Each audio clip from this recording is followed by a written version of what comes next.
belatedly. We've had a few technical issues. I'm Campbell Tweed, Campbell Tweeds here. board member of the Moredun, as is Alan, who's Scottish vet employed by AFA in England. Alan's chairman of the Moredun South of England Advisory Board is going to bring us up to date with the animal disease situation in southern England and the future threats. Over to you, Alan. Thank you very much, my friend. Yeah, so sincere apologies. The sort of Bluetongue bug seems to have got us a little bit in terms of trying to get this damn thing through the system. However, we're here. And we've only had a 15-minute delay, so it's not too bad. There's not that many slides. Most of them are pictures as well, because I know exactly what the way the audience normally likes to see these things. So we've kept it quite simplistic. In addition to that, I'm talking to Celtic people, which is lovely because I can go at normal Glaswegian speed at that rate, and I don't have to sock all nice and soft for the Southern English that I normally deal with. However, we'll make it quite clear and quite concise. Now, when Campbell procured my services for this, he was sat in the middle of the French Alps, I believe, and he said, well, can you maybe do a wee talk for us? Now, the problem we have is that, what do we talk about? Realistically, in the south of England, certainly right now, Bluetongue is our primary problem in many ways. Really, what I want to do is maybe look at Bluetongue as a sort of, shall we say, what's happened in terms of what we assumed was going to happen in the start of November 23, when we first identified the cows over on the East Coast in Kent, and where we are now, approximately 3 and a bit years, shall we say, in terms of the system, through 24, 25, and they're coming at the cusp of 26 now. It hasn't gone to plan, shall we say, in terms of what was expected. So the focus of this is really going to give you a bit of what we've seen as a specific incident that gives you a bit of a perspective of it, indicates that what you see on paper, what you think is going to happen, never does, for two simple reasons. Every bacteria, every pathogen you ever come across can't read, and therefore they decide to do their own bloody thing. And what we think might happen doesn't always happen. And you've always got variations. So for part 2 of this program is always consider the fact that your population of stock isn't what's elsewhere. So it can respond differently to diseases as well. And this is realistically what we've seen. Now, the focus in terms of the sort of pathology and stuff we're going to talk about tonight really looks at cattle. For the simple reason that BTV3, we had BTV8 nearly two decades ago, really, 2008. That's presented slightly different. And that's the first challenge I got with Bluetongue. It's a phenomenal disease in terms of the disease itself and what it does, what it doesn't do. We all know that there's multiple strains available, or what they call serotypes, etc. Now, there's 29 and counting. First thing it considers 25 to 29 aren't actually pathogenic. They will cause some disease, but they're not spread by midges. And our main concern here is actually midge control. Now, it's a disease of sheep and cattle, but realistically it can go wherever it wants to go type stuff. And so we'll see it in goats, we'll see it in camelids. How it presents in those species will be quite different. And it's quite a variable condition in terms of how you actually think it's going to show. So you're going to show a temperature, you're going to see bits of hemorrhage, etc. There's no need for me to go through a litany of all the different pictures of how Bluetongue could appear and what it might do, etc. It's really to give you an idea that it's a disease that doesn't, shall we say, go with what we would consider to be textbook. It will change quite a bit. And how we've seen it manifest, certainly in England, is not what it's done in Europe. It was first recognised in 2023 in Europe. The devastation and impact it had on flocks and herds over there was quite spectacular. You only need to speak to a Dutch vet or a Dutch farmer to tell you just how many animals they lost, the clinical impact in terms of just disease itself, and how profound it was. I mean, they're talking 10, 20, 30% in some flocks. Some herds lost profound amounts of milk and some issues with regards to cow health as well. It went through them like wildfire. So when we first saw it in November 23, we thought we were going to go to hell and back in 2024. We didn't. We saw disease, we saw a few animals getting diagnosed, clinical problems, etc. But certainly it didn't impact us to the certain level that Europe had been hammered. So we thought, well, why not? Well, 2025 is going to be awful. And again, there are problems and there are disease implications being seen, but it's certainly not because of the widespread devastation that's been seen. And that is not due to vaccine uptake. Vaccine uptake has not been as effective as we would like it to be. There's still a substantial amount of deficits in certain areas across England and Wales and Scotland where vaccines haven't been taken up.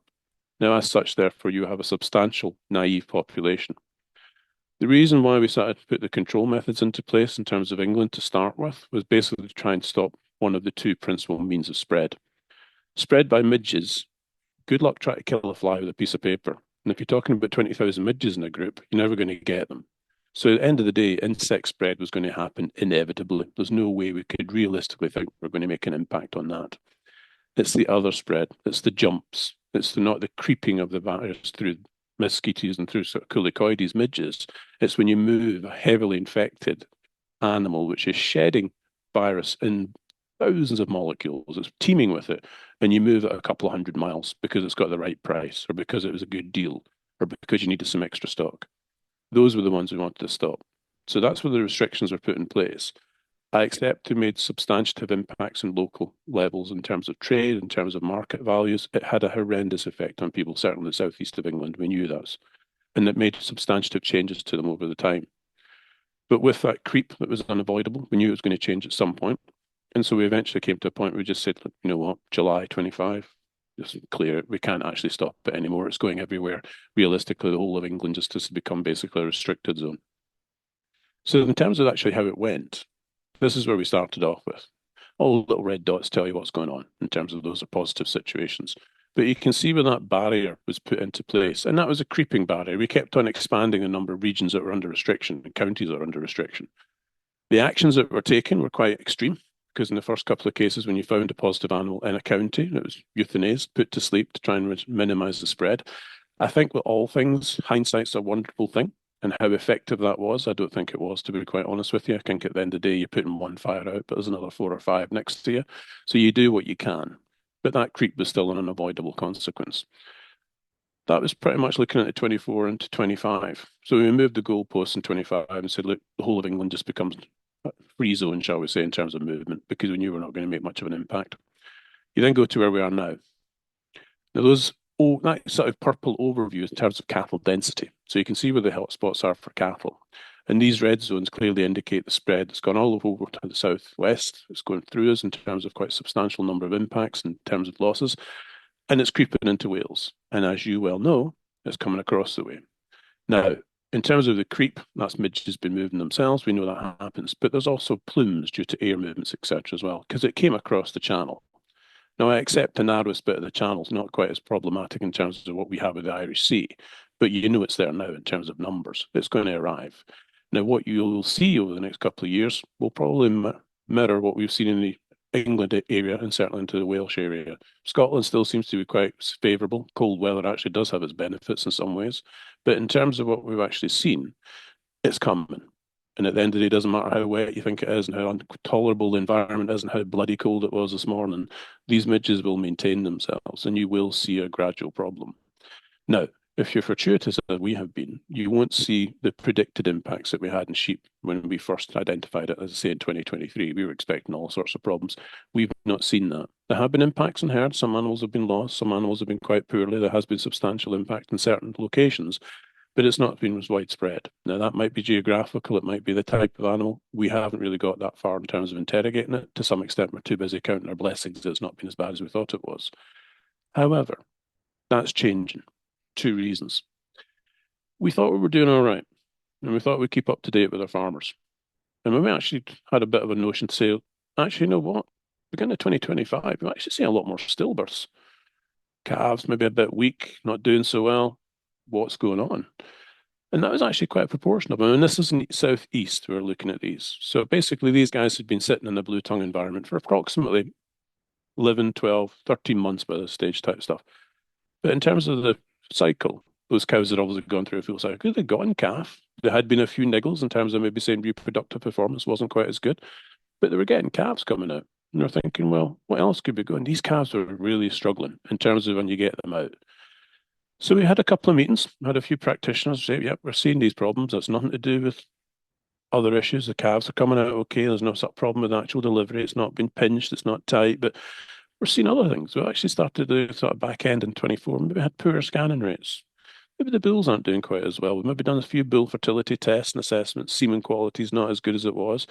And at this point, we were thinking, well, this is maybe our catch-up point. This is where Bluetongue is going to start manifesting for us. This is probably an indication of where we're actually seeing Bluetongue getting in during the 2024 summer and having an impact on these cattle. And it's an insidious loss. It's not these massive on-scale losses of dead cows and dead sheep and really unhappy-looking beasts. It's basically midges flying around, these glucoides will jump in, give a couple of bites, and it has an impact on the performance.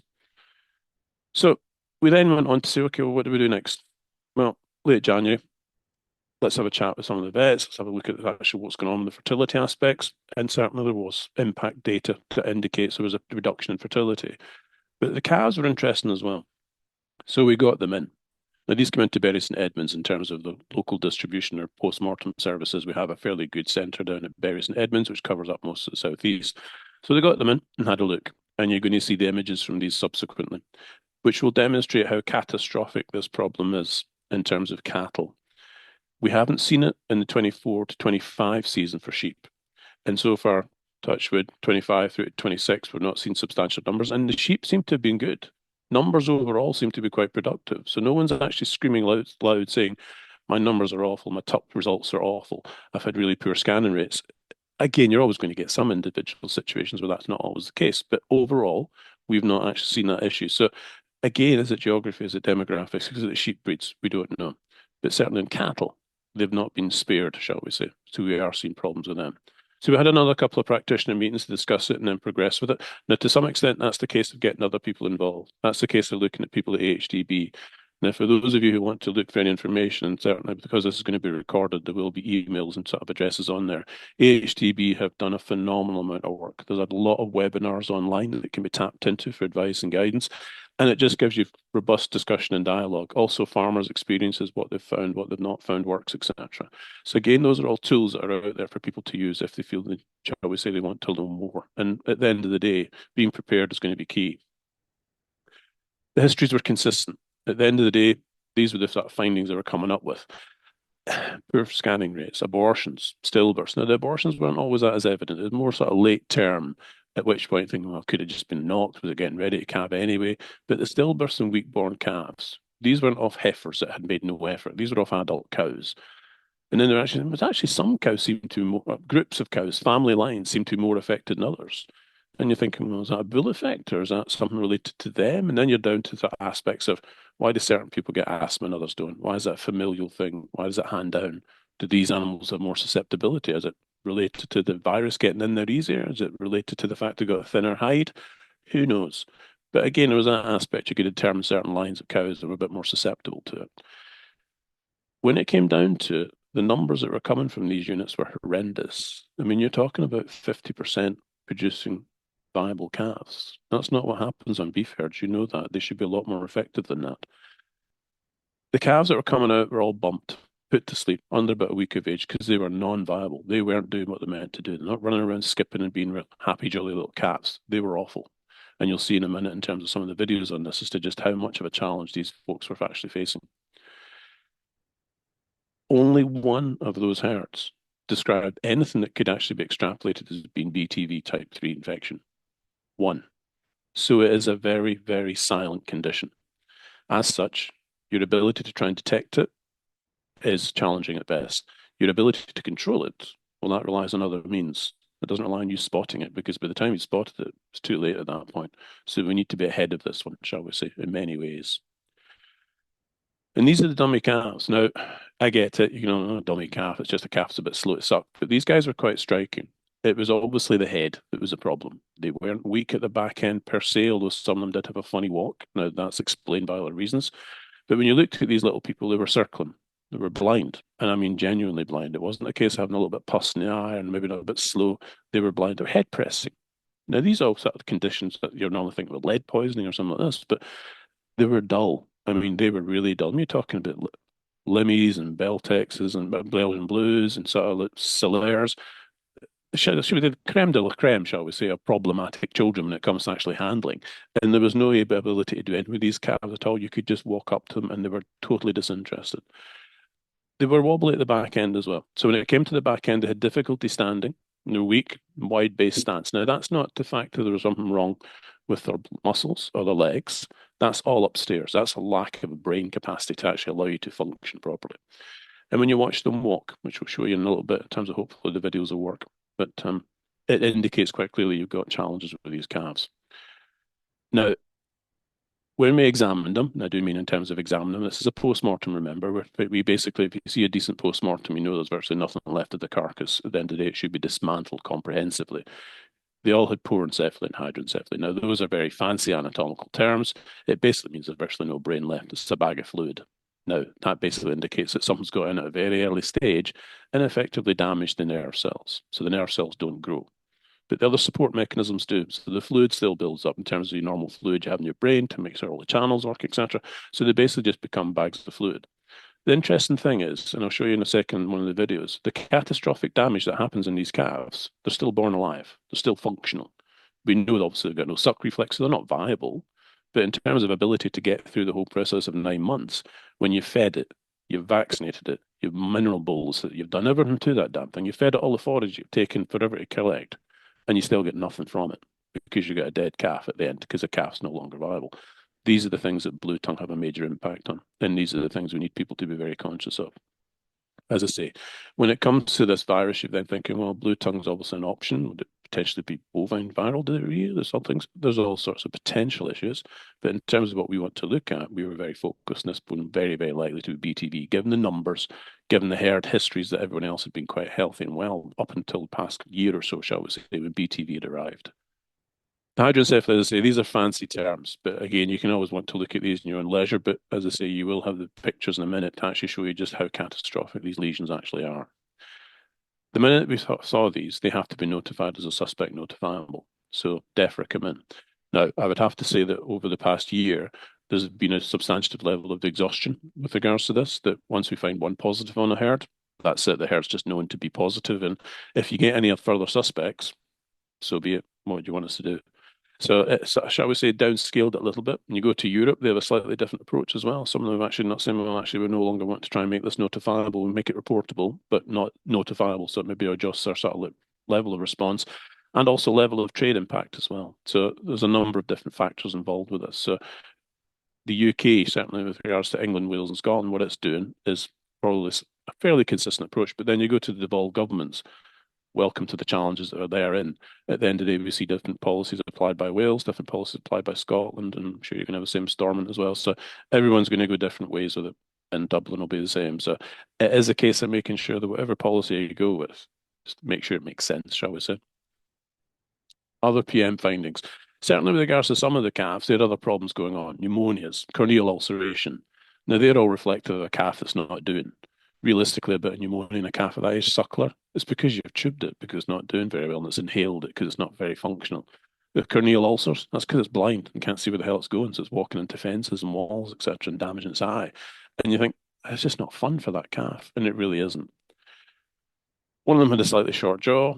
Okay, that's one of those things, but it really doesn't get very excited. And then one of them had a bit of bilateral lens opacity. Again, bit of an impact in terms of your growth rate in utero, but it doesn't concern us. The big issue with these ones was the brains and what was actually going on. One of them had a congenital red nose. Now, red noses, again, it could be occlusion as they're getting born. It could actually just be the fact that this virus does actually cause vascular damage. So it could be hyperemia. That resolved over a period of a week before we euthanized it. But again, it's a novel finding. But it does raise a sort of flag, shall we say, that if you actually see it in a calf, does it maybe see you've got a bit of red nose? Does it maybe indicate you've maybe got Bluetongue in there and you weren't aware of it? Now, as I say, other differentials are in there. Schmallenberg's obviously a popular one. That's never gone away from our point of view. First arrived in 2011, and we're still seeing cases now. Seems to pitch and wane quite a bit in terms of flurry factor. You got pestiviruses. Talking about sheep, you could have sway back in there as well, but this isn't going to happen from our perspective. Really, copper deficiency, it can occur, but we don't really tend to see it manifested in this way in cattle, and not the numbers. The numbers were just all wrong. We tested for them anyway, and none of them had any positivity to any of these viruses of any concern, etc. So we knew we were going to be dealing with probably Bluetongue and its new manifestation in terms of how it was going to impact the UK herds per se. The other issues with regards to bull fertility, reduced sort of viability in terms of milk yields, that's all still in the mix. We've certainly seen that reported on these farms with positive animals for Bluetongue, where the calves have been lost. But to some extent, that becomes a little bit of a, shall we say, lesser event because they're just talking about wholesale losses of calves, which in its own right doesn't really matter whether the cow's got a lot of milk because you've actually got major problems going forward. Now, we are going to show you some post-mortem images now. So they are quite graphic. I'm sure you're all fairly comfortable. It's before the 9 o'clock watershed, but the idea is that I need to emphasize to you just how severe these things are. So, in terms of diseases, there's no brain. Now, you actually think, well, how the hell did I manage to get to that point in terms of living? They are quite capable of doing very well with a very, very minimal brain. That's pretty much the case with an awful lot of ruminants thrown its way over the years. You actually open them up, and we've seen it certainly in the years of BSE. We actually had 50 cow heads coming in a day at one point to my laboratory. We'd open them up, and half of them had brains missing. But substantial amounts of brain missing. That's probably BVD historical, but still perfectly healthy animal. But these guys are actually struggling to have any functional brain whatsoever. And when it comes to this level of destruction and loss, you're never really going to get them go out. When you open these things up, they pretty much just collapse. And as I say, all you've got is a little bit of fluid left within the actual cavity. Same with these ones. Now, at the end of the day, you actually think, well, I've got a little bit of cerebellum at the back, which is why when it comes to walking, they're not got what we normally call a hypermetric gait, where they're really flagging their legs up quite high. These guys would just wide base stance and just steady away, simply because they had to move in that manner. Now, in terms of the brain capacity, you look at that one and think there's nothing in there. But as I'll show you, that calf was born alive. And you think to all the effort and time you got into getting to that stage, the frustration factor is just astronomical. Now, a little bit of brachygnathia, yeah, it doesn't really cause an awful lot of issue. These are just development challenges that you're going to see in any calf, potentially at any point. Certainly other ruminants as well, pigs, you'll see them in as well. So in its own right, not a significant event. It might suggest maybe Schmallenberg, shall we say, more often, but it didn't cause us any concern because the bigger picture here is the brain loss and the brain damage to the neural tube, that developing area of brain when it comes to that fetus, and that's where the actual problems were. Now, hopefully, if the world of Zoom behaves itself, we can show you a little bit of video. This is the calf walking. Now, you can see straight into the fence. Doesn't know where the hell it is. Pretty dopey. Okay, maybe it's a small calf, maybe it's not as good, not as viable, etc. But if you then watch this calf as it puts its head through the fence and you check its menace reflex, you wave your hand in front of it, there's nothing. So, completely blind. It's got nothing there. Now, this is a calf that had a little bit of pneumonia. And again, you think, well, look at it, it's a bit hunched up. It's not the best looking specimen in the world.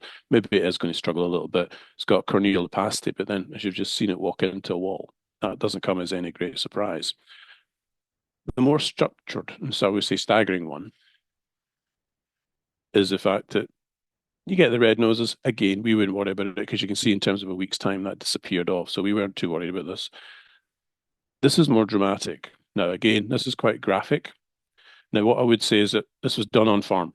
Now, basically, we've gone out to do an advisory visit because we have all the problems coming with this notifiable disease. Because it's notifiable, we're made to shut down the PM room. So you can't get anything else in, which kind of knackers up your day, to be quite honest with you, in terms of the diagnostic stuff and other things. So if we can try and get them done on farm, government doesn't seem to worry too much about that. We get jumped through hoops in terms of the sort of classification of this pathogen because it's classed as SAPO3, which means it's a high pathogen level. It shouldn't be because it's not zoonotic and it's not of any significance, but someone ticked the wrong box at the wrong time, we suspect, and as such, therefore, it's caused quite a lot of issues. So doing PMs on farm is fine. But as I say, government has now got to the point where they're not actually that bothered about doing any further testing on it because if it looks like a duck quacks and makes all the right duck noises, it's probably a duck. Same with BTV. At the end of the day, if it's going to look like it, it will be. So this is taking the brain out. So excuse the hands, because normally we'd put these in a vise, but in terms of getting your best, shall we say, benchmate, Black and Decker out, the guy didn't really fancy it, so everybody just put it on a bit of a pallet and had a go at it. But it shows you quite clearly the pathology. So watch closely at the back where the saw is. A lot of fluid in there. And obviously, being the farmer, you always want to help and want to get your fingers in at the wrong time. So again, just keep your hands away a little bit and let people do the big sawing bit. So make two suture cuts through the back of the head, one through the front, just basically in front of the eyes. And then basically what you do is you just peel it off. Now, you can try and do it with your hands, you're going to break your nails. You get a T-bar, which is this device here, in terms of actually allows you to lift things off quite nicely. And you just shove that into the front of the brain, give it a quick tap, and then you lift the skull off. Now look, all the fluid's still coming out, and look what's left. Now, it quite clearly indicates this is the level of catastrophe we're looking at. Now, that was 7 calves out of a small group within the south east of England that we looked at. Now, how many people are identifying dummy calves? How many people are seeing them and just thinking, oh, just a bad calf, don't worry about it? You think, well, maybe the one or two you could get away with depending on the size of your herd. But it doesn't always work that way. This is the same calf. We put it to sleep on the farm before we took its brain out. And this shows you what this calf was doing. This calf had all the right aspects. It's a stargazer, usually indicates quite catastrophic brain damage. It basically just stared into space, didn't know where the hell it was. No interest in sucking, no interest in mum, no real focus at all. And it basically just struggled. So from its perspective, it didn't really know what it was meant to do. And we had a fairly good idea already, having already diagnosed things on that farm, that this is going to be another BTV. They all manifest themselves slightly differently, but usually you're dealing with a calf, which is certainly not the typical calf you'd expect. Then you go into its movement. Then you watch it walking. And you can see that real forced effort. It's really making sure it wants to place its legs, but it's got quite a wide base stance, wants to make sure where it's going, etc. Then you actually try and do anything with it, and it just basically goes onto its side. It'll try and get itself corrected a little bit, but overall, it looks all right when you look at it. Now you remember, you've just seen its brain removed, or what was left of its brain, and think, oh, actually, still, that actually, it looks like a poor calf, but there's still a lot in there type stuff. So it indicates quite clearly the catastrophic damage that goes on with these little people. So back at how did it get in there? And this is what we were thinking with regards to the placentas now. We know that obviously you've got a full 265, 285, whatever you're dealing with, etc., in terms of species and breeds, etc. There's always that variation with continentals going a little bit further on. But you've got substantial amount as to when the BTV gets in and when it does the damage. So depending on when your breeding season is, what other actions you've taken with regards to vaccines, etc., whether you're out in the middle of fellside, the temperature's actually 1 degree and it's actually quite cool, or you're actually out in the middle of balmy summer in the middle of the southeast of England, where it's actually quite warm and comfortable, and it gets hot down there, you're going to potentially increase your risk in those situations. And these are the things we reckon in terms of where the triggers are. At 125 days of gestation, that's when it's going to go. That's when it's actually going to be a problem or not. Before that, you've probably not got a viable calf anywhere, or a viable fetus that'll go. After that, results. You might get a little bit of meningitis, a little bit of local problems, etc. But overall, not a major drama. These calves will come out without any major issues. And so your tail end of your calving, depending on when you actually see your BTVs, is going to be the real hit. But that's actually quite a big window in terms of that time period as to when that BTV can go in and do some serious damage. So it's something that we just need to be conscious of in terms of not necessarily planning the breeding pattern, because realistically, yeah, it's all well and good to have a noble idea that you're going to get a cow pregnant on this day, but you and I both know that doesn't happen because they'll do whenever they want to do it. But a case of saying, well, what other means have we got in there? Now, I keep on mentioning the word vaccines. The vaccines are very effective. But again, we're not seeing a lot of it. But you need to be very conscious of that from a dairy or a beef unit, etc. Maybe not so much dairy when maybe your calf's not as valuable, but then we've got some dairy calves going for beef that are actually quite valuable at present given the marketplace. So store prices may be dropping a bit, but the calf prices don't seem to be over here. So there's a lot of money to be potentially lost that the vaccine would potentially quite quickly offset if you decided to go down that way. Not my role to sell vaccines. My role is just to tell you what means you've got for control. Insecticides, swatting midges, not going to work. Protect them against the actual disease, that will work.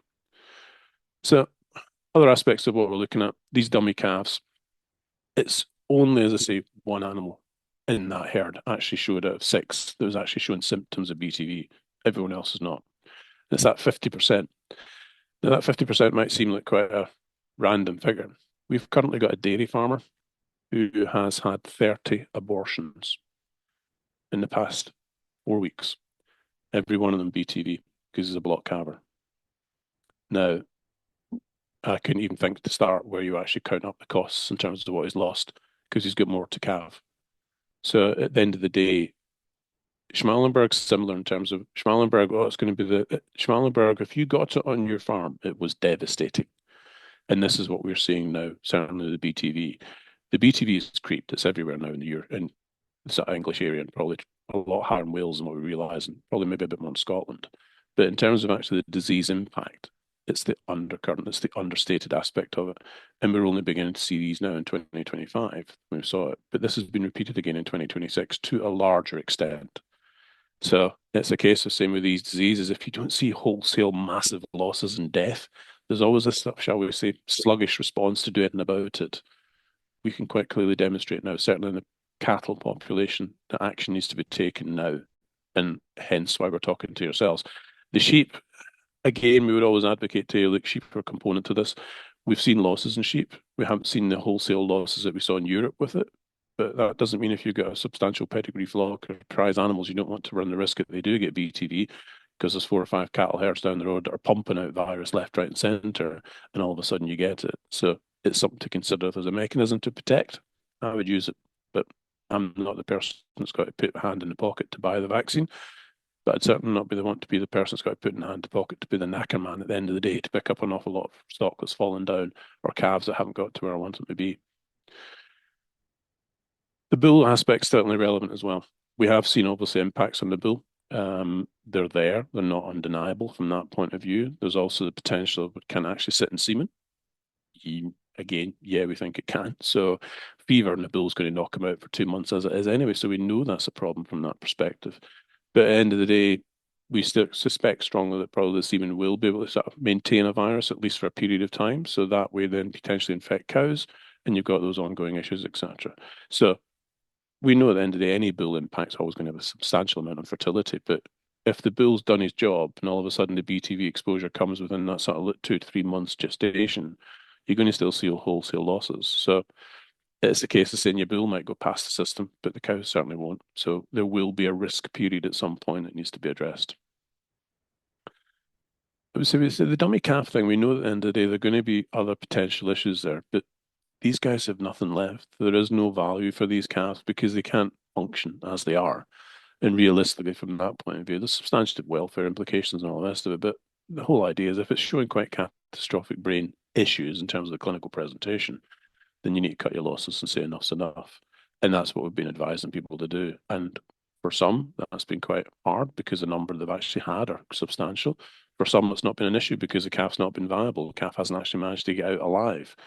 But for others, they maybe seen 1 or 2 and they think, okay, got away with it. But it's certainly a wake-up call for them to think about what they do with BTV going forward. And there's lots of information out there. This is actually 2010 when we actually saw BTV8 coming in. And at the end of the day, we saw problems then. So it's nothing new from Bluetongue to do it in terms of what it does, because as I say, it cannot read. If it wants to do something different, it will do something different. And people have this unerring belief that, well, it doesn't do that in the textbooks.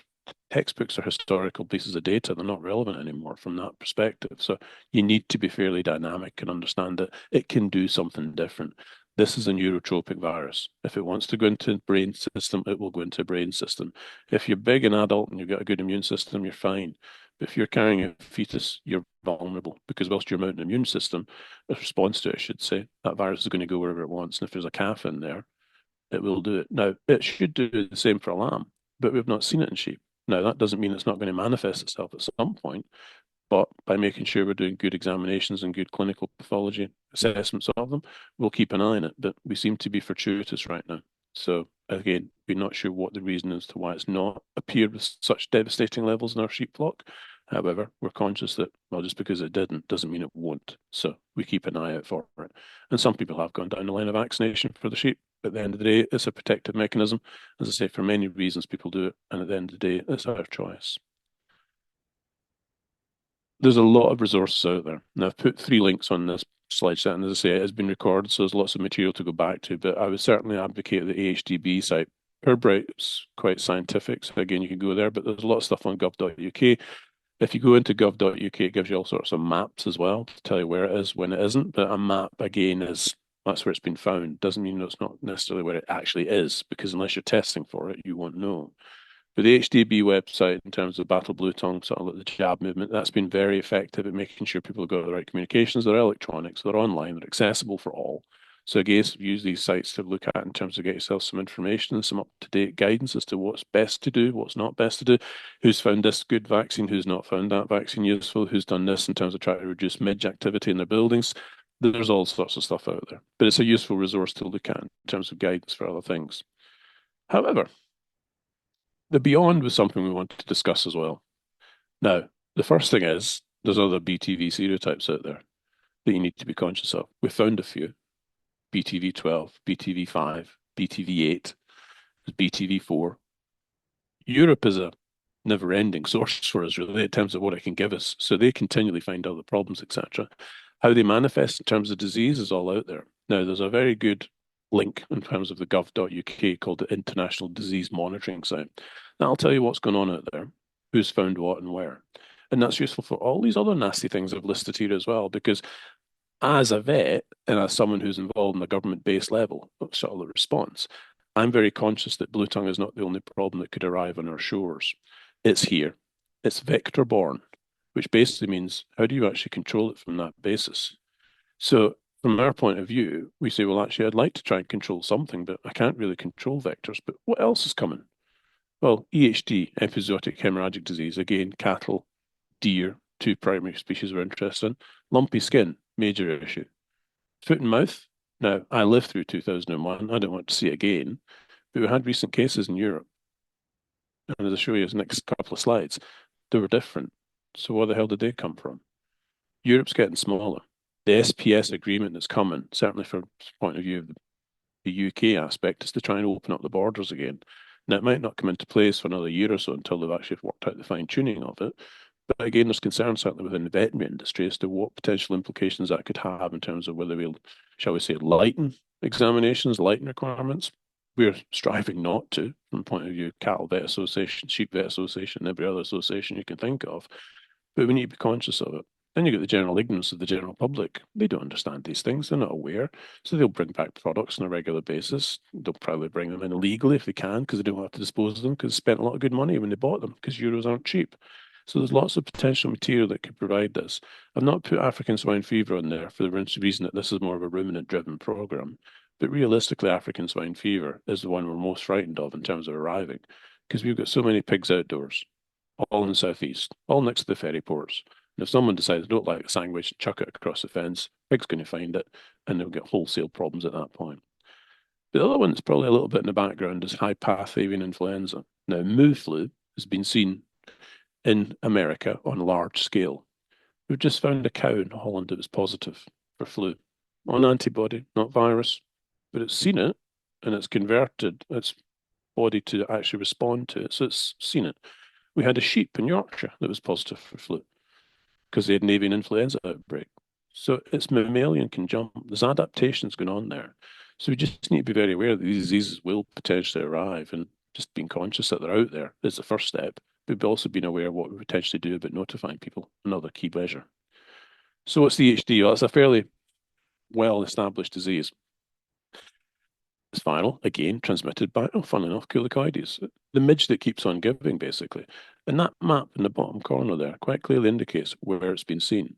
That is not a million miles away.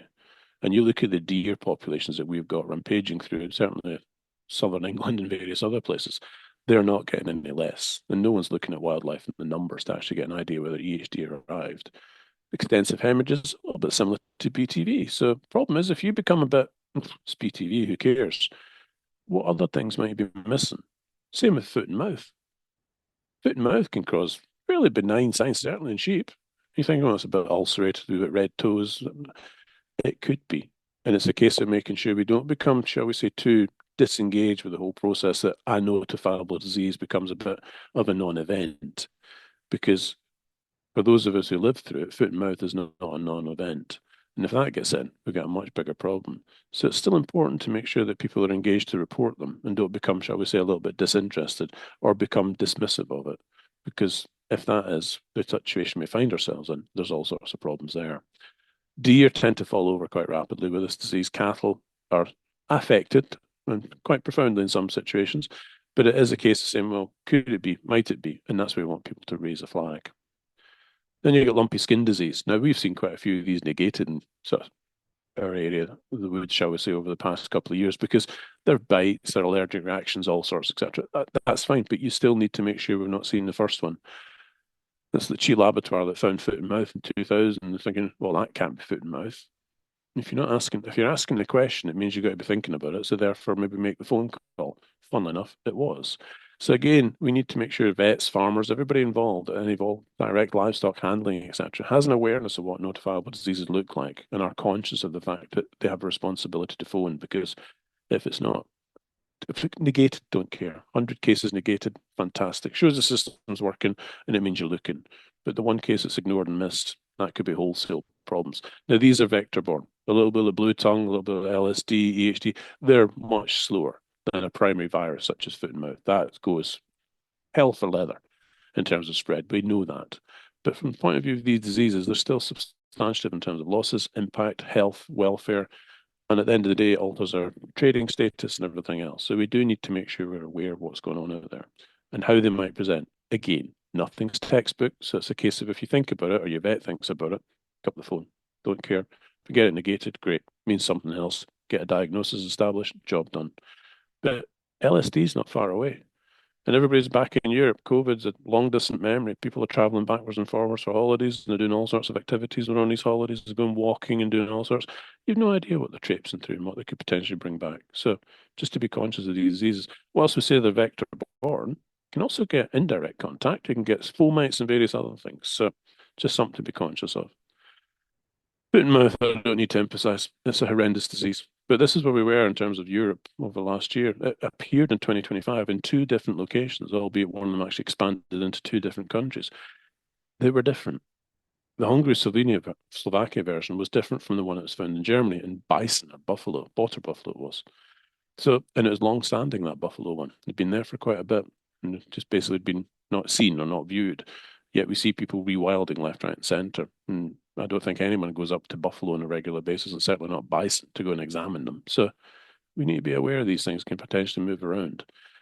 It's still active in large parts of the Middle East. These guys are struggling to put bread on the table for themselves, and you're looking at a disease which invariably doesn't kill, makes them sick, but doesn't actually kill the beast. They'll live with it. South America, major challenges and major problems of control. Yet we bring in lots of their beef and products on a regular basis. So who's to say? Food fraud's the most easy way to make money, the most popular apparently. So if you sell the right price and sign a ticket, who knows what's going to come across. So we just need to be aware that these diseases are out there. And we need to make people competent to diagnose them as well. We've got a lot of youngish vets coming through now that have never seen these things, never aware of them, think they are consigned to the history books. These viruses are still active, they're still out there, and with global stability depreciating by a regular minute by minute basis, the risk of these diseases coming back in is quite high, and therefore we need to be conscious of it. Last one's really looking at high path AI. Now, high path AI, we're seeing birds falling out of the skies left, right, and centre. To date, it's a virus that does tend to stick within its lane, shall we say, in terms of sticking within the wild birds, but it does have the adaptation to jump. It will get into mammals. We've seen it in foxes, we've seen it in seals, we've seen it in otters, we're seeing it in all sorts of species that for the most part really shouldn't be getting exposed to it. But if you find a buffet of dead birds in the middle of an area, you'll eat them because that's what these guys do. They're carnivores, omnivores. But they'll get enough high dose of virus in there, that virus will cause problems. And that's the model we want to worry about, because as it goes in and starts to modify itself, it'll start to problem. Now, in cattle, it seems to have got in certainly because in America they still use poultry litter for feeding. Why? But it's still a popular method. Quite a lot of people have actually contracted it, but a lot of them are sort of, as Mr. Trump would say, undesirable. So therefore, they're illegal people that are working on farms, etc. But they've come down with conjunctivitis and all sorts of problems. A few people have actually died from it. Lots of people die from high path in other areas of the world, etc. It's just that we don't flag it that much. But it has got the capacity, I should say, to jump into mammals quite effectively. But if you put it into a product which is eaten on a regular basis or consumed and drank, and the substantial market is, oh, you need to drink raw milk because it's healthier for you, you could see all sorts of potential changes. So it's a disease that causes quite aggressive mastitis, not much else. But that's because it causes mastitis to date. What if it's actually jump into other areas and cause fertility problems or reproductive problems, or more important, respiratory problems? Viruses evolve. They'll let everyone else, they want to do better next time. So they will continually change, and they've got a lot more of them in terms of the reproductive capacity to do so. So in terms of concerns, these are the ones that are certainly on the horizon that people need to be very conscious of. Bluetongue's here. It's not read the books. It's doing something quite different in terms of what we expect it to do, but it's still doing something, and it's still having an impact on terms of certainly the cattle herds. The sheep seem to be getting away with it right now in terms of scale, although we still see particular incidents now and then, certainly not to the level that we actually had in Europe. We seem to go away with it. And as time passes, immunity gained, etc., you may well think, oh, actually, it'll probably alleviate a little bit. As vaccine uptake maybe starts to increase a little bit, we might get better. But for cattle, it's much more devastating than what we thought in terms of a different way. Not only milk yields, build fertility, but calf viability. And as I say, I've seen one unit has actually got 30 odd that have lost now in the past month And we've got another one I went to visit down in 2025. They'd lost 19. The herd size is only 50. So again, you're talking 50% calf loss, we even consider with actual reproductive implants. So in conclusion, I'm just going to say, look, at the end of the day, vector-borns are increasing. Climate change is here. The weather's getting warmer, wetter, perfect environment for growing culicoides, midges, mosquitoes, everything you can think of. There are control methods out there for some of these diseases, not for all, because we don't necessarily have a licensed vaccine for certain ones. There's, as I said, 25, 24 effective Bluetongue serotypes. There's no cross protection. So at the end of the day, if you go with a BTV3 this year and all of a sudden we find BTV8 next year, you need to get another vaccine program into place. That is a cost, and that's a substantial amount of limitation, but we're not actually going to eradicate these diseases because they don't have a zoonotic potential, they don't have wholesale issues. And therefore, as such, there's not a drive from the human market to actually do as much with them. Notifiable disease is a concern for me as ever it will be, and therefore, if you see it, you flag it, because at the end of the day, it's just not worth thinking it might not be. I should be getting away with it, because at the end of the day, it's far too significant a disease to ignore. And as such, if it's listed as a notifiable, kick it forward as a notifiable. That's pretty much me. Just like to say thank you for the invite, yourselves for listening, and really sorry for the slight delay in the starting process. But one of those things, I am coming across the water, so possibly that was the reason, although there are no storms here tonight. Pirbright do a lot of the work for us in terms of Bluetongue diagnostics. APHA colleagues who have been involved in fundamentally the farmers and vets that we got involved in this study project, certainly with the cattle side, and who've continued to give us information and guidance. So thank you very much.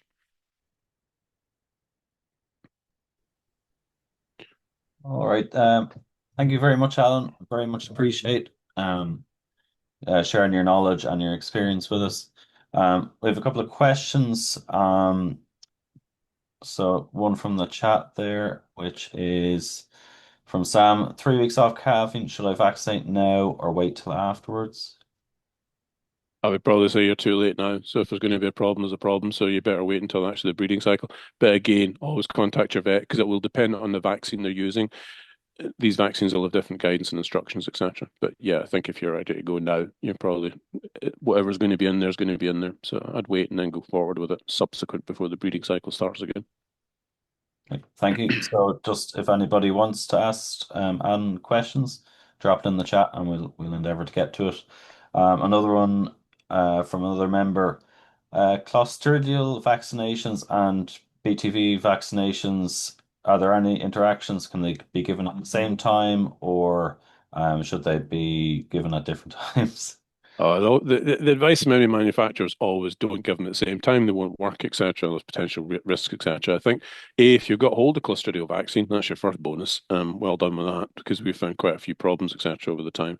But I would always say that if you're going to vaccinate, try and stagger them. Just for the simple fact, you don't want to overwhelm the beast's immune system. Clostridia is a bacteria. There's 10 components in it, depending on what format you're using. That's quite a lot of immune response required from the cow, and also I just think from the point of view of practicality, I get it. It's easier than to crush one time, get them all done at that point. But there is a reasonable argument to say, well, yeah, but every vaccine creates a little bit of an immune response. So is it going to actually maybe dilute the response a little bit? And so I would always try and do them separately. But I get the pragmatics of it. And again, it might well depend on what the drug company found. If the drug company are actually manufacturing both vaccines, they may well have data that they've maybe not officially licensed in terms of proof, but it might be off the shelf, shall we say, and say, yeah, you're actually okay to do it. So that might be worthwhile. Another related question to that, are there any side effects for when giving the vaccine in terms of fertility or other side effects that? No, there's a lot of concerns and certainly a lot of, sort of, shall we say, Chinese whispers saying that, oh, we're going to see drops in fertility. All our AI companies are using vaccine for the simple fact that it is what it is. And they're taking semen on a day-by-day basis. Not one of them has reported any issues at all. And that's not just protective data, that's data that have actually licensed to us because we see them on a regular for checks, etc. So no, we haven't noted any changes, and I don't think anyone has. I think with all vaccines, you're always going to get the issue where people will say, I gave him Bluetongue vaccine yesterday or last week and I've had one abort. Or I've seen Bluetongue vaccine and she's done something silly. That's probably over an average what you'd expect to happen, to be honest, because you're injecting something that's a foreign compound. Animals will sometimes respond to it. Hell, I've had plenty of vaccines over the years, and not one of them's always been an agreeable experience, I can quite happily say. So if you're jabbing, you're stressing them, you're putting them through a system, it's not an unexpected event for something to happen. We've not seen wholesale issues, so I wouldn't say it's an issue from my perspective. Thank you. One from Sean. So there's a mixed farm, 80 sucklers, 250 plus breeding ewes. If I was to vaccinate one species over another, which would be best to vaccinate or blanket vaccinate both enterprises? Depending on the vaccine you're using, your cost savings might be substantial because I think certainly one's only just single shot for sheep and double for cattle. Cattle are certainly going to be your viral factory, shall we say. However, from the point of view of the value, I would always say that just because we haven't seen wholesale impacts in sheep doesn't mean it's not going to happen. And there's still a component to the progress. So in terms of if you don't vaccinate sheep because they don't like going through the wool or so whatever for these midges, etc., it doesn't mean it's not going to happen. So if it was me and money was no option, I'd vaccinate them all.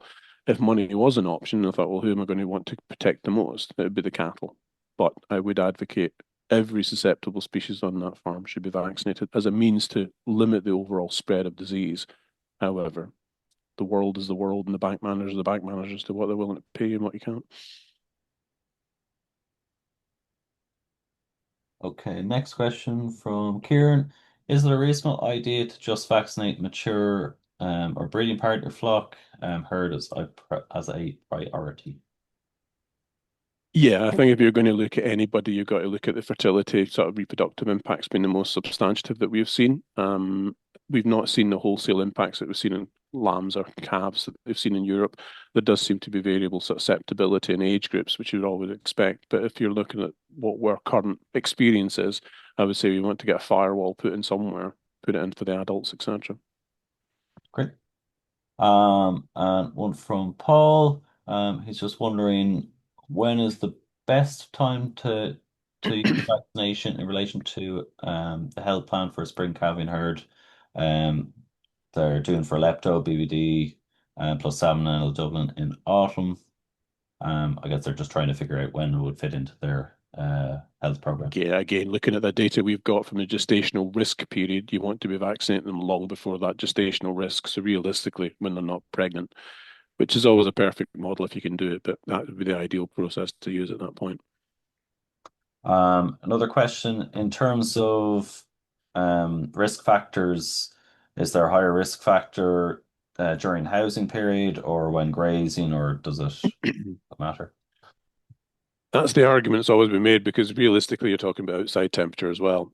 This virus tends to not replicate in the midge under about 11 to 13 degrees. So realistically, we would always say, well, actually, it should be okay in the winter months. But then if you're sat in the middle of a straw bed in the middle of winter and it's freezing outside, it's actually quite warm in there. So realistically, that circulation factor is probably a little bit thrown out the window, to be honest with you, because unless you've got them outside in the freezing cold and there's not even an ability for a coulicoides to even stand up and move around, there's really no safe environment, I would say. And I think these microclimates are something that have probably been quite substantially underestimated. There doesn't seem to be a lot of evidence that they're doing a lot of impact, but I think from that perspective, if the disease has actually arrived on your farm, you would probably want to say, well, actually, there's not a set time to say that there's a lower risk period that relates to the temperature outside, which does have good evidential proof to say the likelihood of virus moving around and circulating at that point is a lot less. So we would always say really from about, I think we went into low risk period about sort of December, November time this year. But again, climate, global warming, these things might be more adaptive than what we realize. We might have a different species of midge that's actually capable of doing it a little bit lower temperatures at 8 degrees, 10 degrees. So I think at the end of the day, housing at that time of year as a rule should reduce the risk, but it's not a guaranteed system. Yeah, makes sense. You mentioned earlier that there was potential for certain breeding lines to be more affected. Are there certain breeds of cattle or sheep that seem to be No one's done any genetics on that at all. I think what that was an anecdotal observation that people felt there were certain lines of cows that seemed to be more susceptible. In terms of the breeds, that wasn't breed specific. It was more sort of like, oh, that's such and such, Gertie's mum, sister, two sisters, etc. That seems to be more of an issue, which is again as to why the redheads get sunburn, whereas dark-haired people seem to go as dark as oak. So I think that's really what you're looking at in that case. It's more of a susceptibility, but you could then say, well, that's similar to whatever genetic model we've used over the years, that we can reduce them from a status risk, we can reduce the lameness risk, but actually within that, you're then probably increasing susceptibility to this or susceptibility to that. It's always a payoff with any genetics. So you might go for the fanciest looking thing in the world, but actually that might come with other problems. So nothing's been proven from that aspect. It's purely anecdotal, and it wouldn't be substantive in any sort of real study, I wouldn't think. Thank you. Are there any changes to how the movements are done in the UK at the minute? Obviously, there was control areas initially, but has that changed? England, no. Scotland and Wales, yes. There is guidance on the web pages that we look at in gov.uk. Wales has still got a few what it calls areas where there's less risk or sort of more sensitive. So Wales is still looking to try and avoid stuff coming in from England if it's been served. But again, these are the regulations yesterday. The regulations tomorrow could be completely different. The world of government is never a straightforward path, to be quite honest with you. So they do change them on a regular basis. But certainly England, Scotland, Wales, Hadrian's Wall, North's Dykes, no bloody barrier to coelicoides whatsoever, but we seem to be deluding to think it is. But within the actual premises of what they do differently in those two areas, yes, Scotland and Wales still have different legislations in place for it type stuff. Simple being is you just try to slow the process as much as possible. But I think in all honesty, we know that that really is unlikely to happen effectively, but it will still have some impact. So the local challenges that we know are there, but in terms of the actual specifics, they're too convoluted to explain, shall we say. You need to look them up steady. Makes sense. Neve is asking, is there any indication on how long the vaccines last? Is it an annual shot, or is it, a couple of times a year, or how does that look? Pharma companies have said that once you've done the first course, it's an annual. But again, that's that aspect of they're not likely to go beyond that in any clinical study to do beyond a year.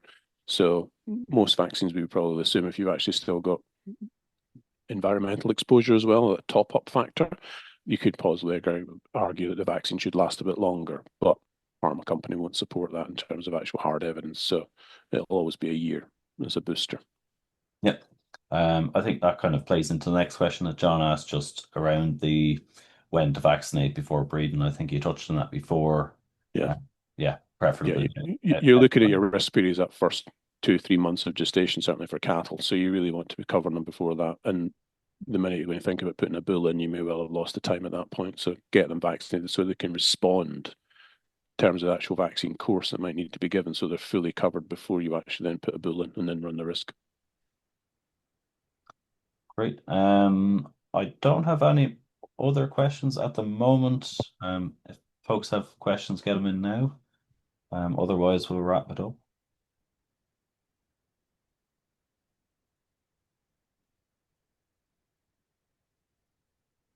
Okay, I think we'll wrap it up. I'm going to ask our chairperson, William Hutchinson, just to say a couple of words. But for me, thank you very much, Alan. This has been extremely informative. And look forward to hearing more.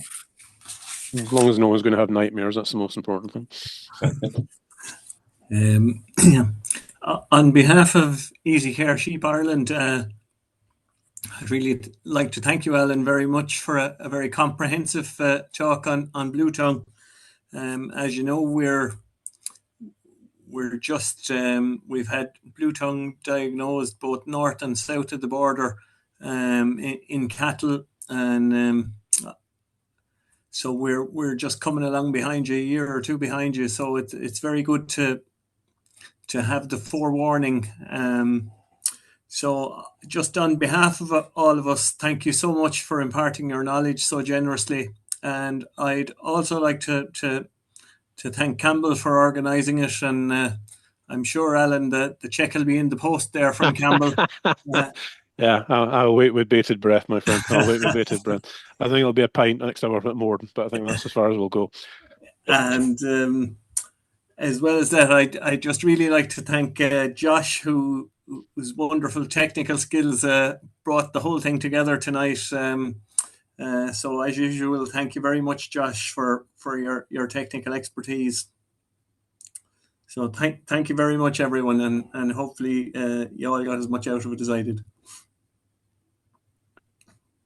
Thank you very much for the invite, William, again. It was very useful. And Josh, exceptional effort, by the way, my friend. Yeah, saved the bacon, quite literally. You're welcome.